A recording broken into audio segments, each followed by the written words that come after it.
1989, a French president and a German federal chancellor spoke for the last time in the European Parliament. François Mitterrand and Helmut Kohl, just after the fall of the Berlin Wall, met in Strasbourg and took to the floor. Both of them felt what a time of upheaval it was for Europe, and they both showed that they were deeply moved. They both recognized the fact that there were joint responsibilities to be borne, that Germany would grow together, and that would ultimately lead to an integration of Europe. And it is today that with great gratitude that we can think back to those historic moments when we were Europeans in the wake of the first coming together of that part of the continent, stepped up to the mark. And we now have a free Europe and peaceful Europe. That seems to go without saying, but it did take an awful lot of effort back then. There were fears, there was skepticism in the old member states, that not least that the number of the member states would be likely to double almost in the European Union. Many people thought that the movement of millions of Europeans would be a threat to their own jobs. New decision-making structures had to be devised. European funds had to be redirected to the benefits of the new member states. And today, we recognize that all of the effort that went into that back then has paid us all back. It's not brought us lower, it has built us up. And it's not contributed to less, but it's given us more freedom. It's not cut down on diversity, it's added to diversity.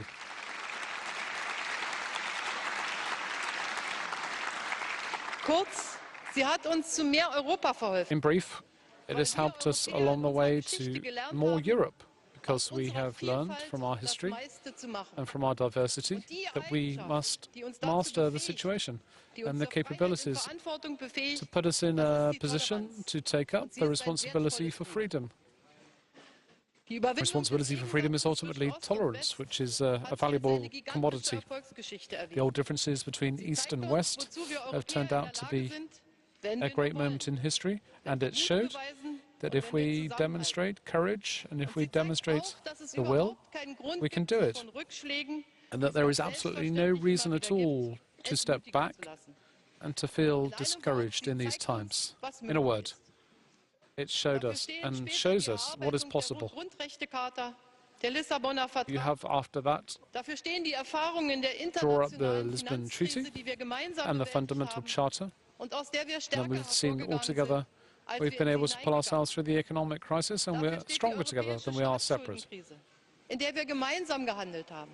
And the European state debt crisis is one we acted together.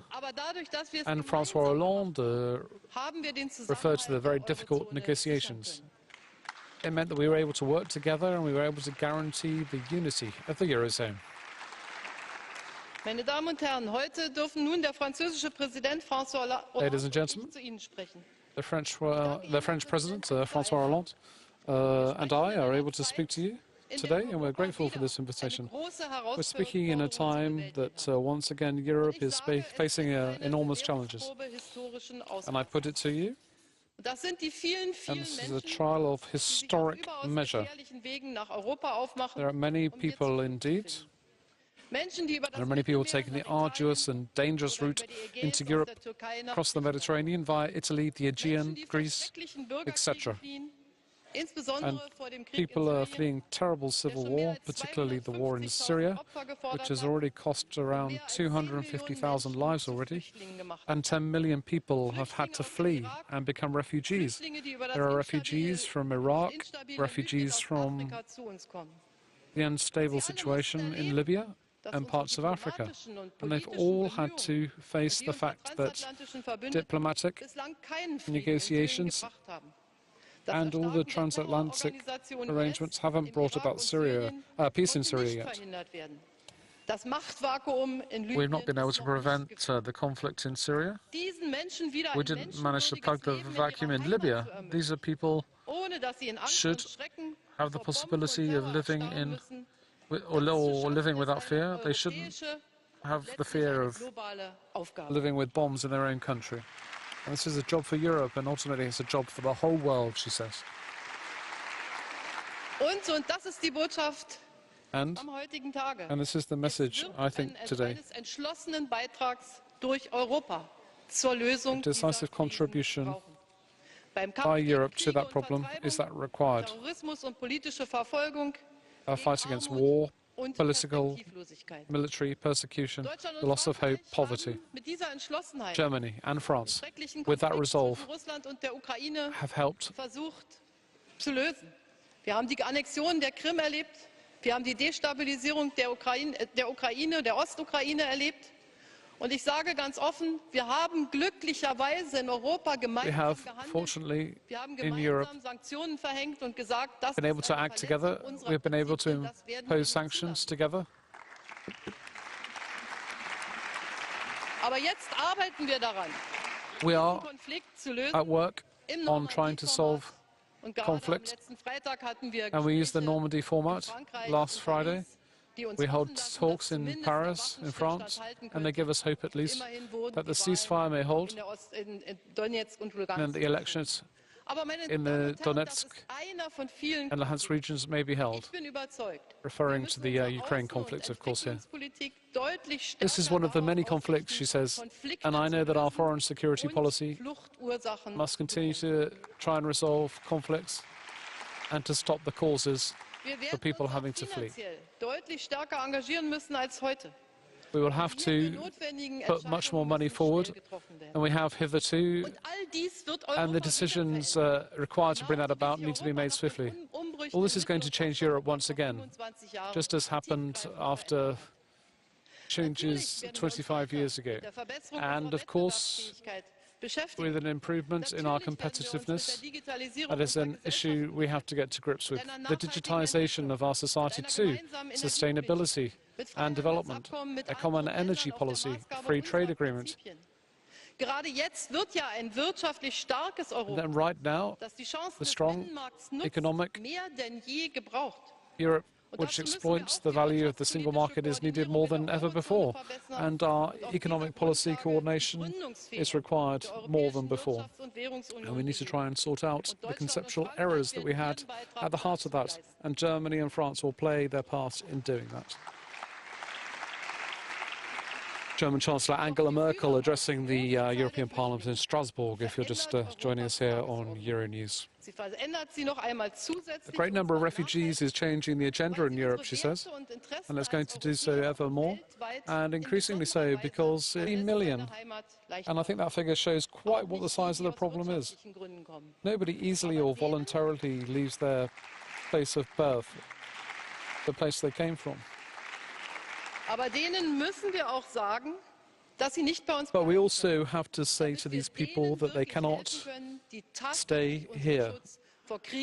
We need to make sure that people who require our protection against war and persecution are in receipt of help. And we need a political process to bring about a sorting out of the problems in Syria with all the international operators and a greater international role in Europe in all of that. Syria's neighbours need to help as well, she says. And there needs to be prospects for the millions of refugees that are here. Europe has made proposals to improve the financial arrangements, and I thank the Parliament for their help with that. Turkey plays a key role. Turkey is our immediate neighbour. It's the starting point for irregular migration.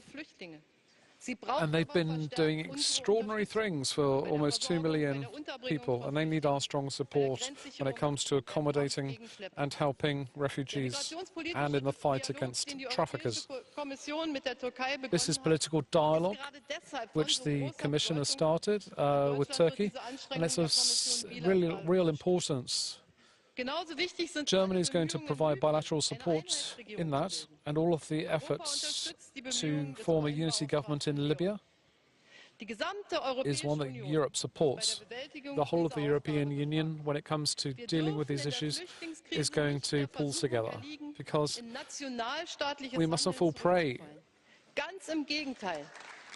to want to act nationally in these moments. We must, to the contrary, act together. It is precisely now that we need more Europe. We need the cohesion and the courage that Europe has always shown in the past when it's really mattered. And Germany and France are standing ready, and we agree with you, President, and the European Commission. It has put forward many important proposals that we must set about implementing. We agree with the President of the European Council, who has worked intensively to help with cooperation, countries of origin.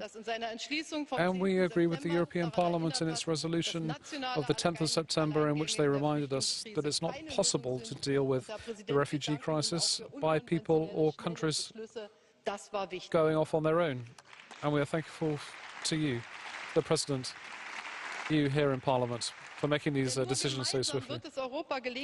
It's only if we work together that Europe will succeed to bring down the worldwide causes of people having to flee and becoming refugees. We'll be able to fight traffickers, be able to set up, we'll be able to better protect the external borders of the European Union. We'll get no risks to the internal borders, and if we help our neighbours to deal with the issues that are right on our doorstep, then that will help bring that about. It is only together that we will be able to have a return agreement brought about that gives prospects to agreement to people who will once again return home.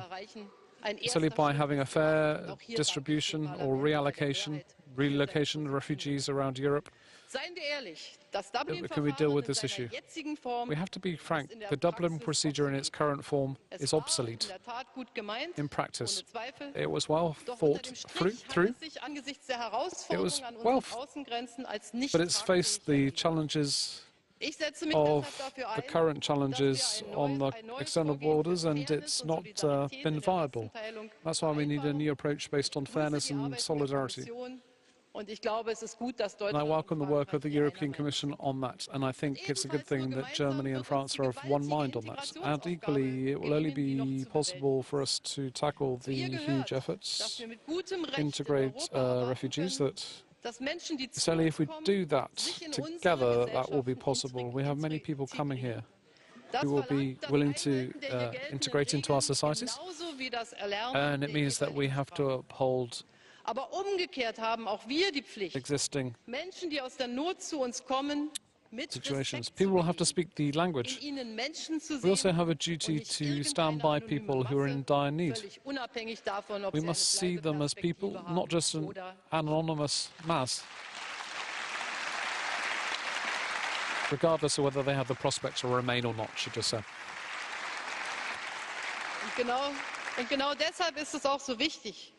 And it's exactly for that reason that humanitarian minimum standards must be upheld for accommodation of refugees and the processing of asylum applications. We owe that to ourselves, and we are a community. We are a community of law, and we must orientate ourselves to those values that were established and set down in the European treaties: human dignity, tolerance, the respect of human rights and solidarity. And all of that means that these challenges cannot be borne by one or two member states alone, but by everybody all together. We have to face the fact that even if it's attempting to shut off from all of this, we all know that people will come to harm on our borders, and it will serve nobody's interests. It certainly won't help those affected.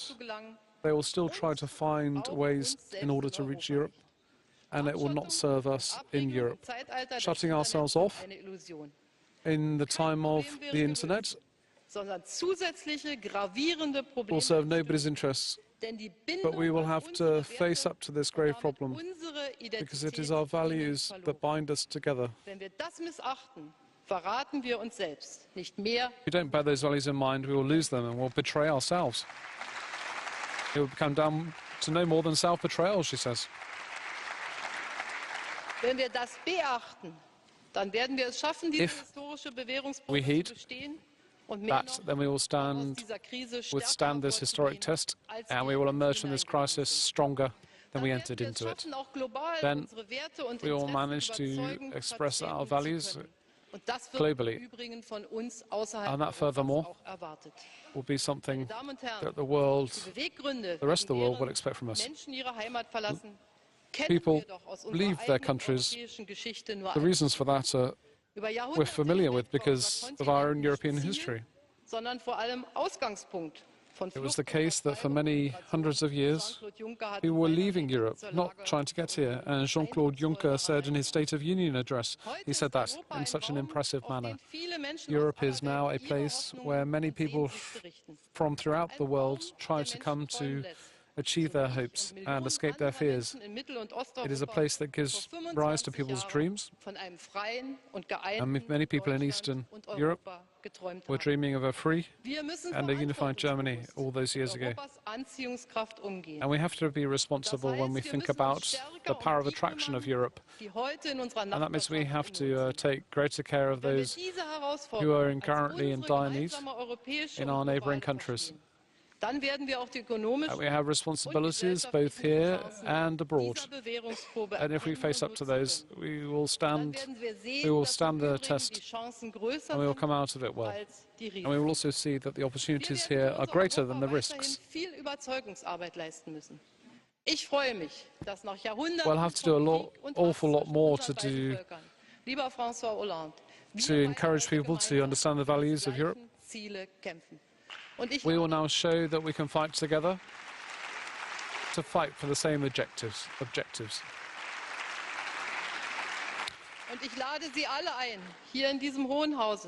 And I would like to invite all of you here to join with us in doing that work of convincing us of the value of this. Every single member in this House will play an